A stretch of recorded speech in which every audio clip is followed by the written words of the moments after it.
Kapulisan sa Balay-Balay City, Bukidnon, aduna nay sospek sa gingong pagpanulis o pagpusil patay sa usa ka negosyante og luya nga gikan pa sa Lanao del Sur. Ani ang report.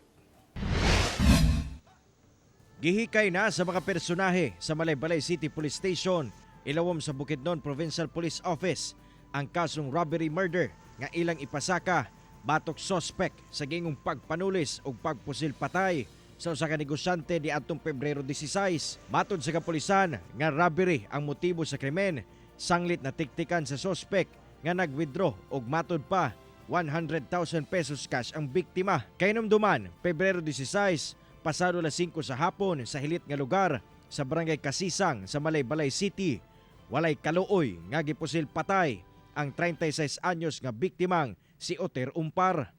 Gidala pa ang biktima ngadto sa ospital apan dead on arrival na kini. Very confident ang ato ang investigator nga kini nga kaso is masang-at kini sa hukmanan kay diin aduna gid sila eyewitness nga nakakita before sa maong insidente and during the incident gyud nga maoy suspect sa maong pagpatay pusil sa maong biktima.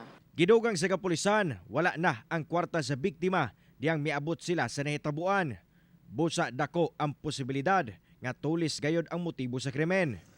Pahimangno sa kapulisan sa mga negosyante nga dili galayon motoo o musalig sa mga tawo nga dili kaila. Padayon ang pagpangita sa kapulisan sa sospek. Kung usa ka negosyante, importante nga kabalo kita, nakaila kita kanila, ilabi na sa ilahang background.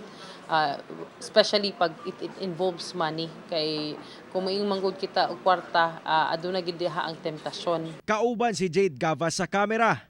Ako, si Cyril Chavez para sa One Mindanao.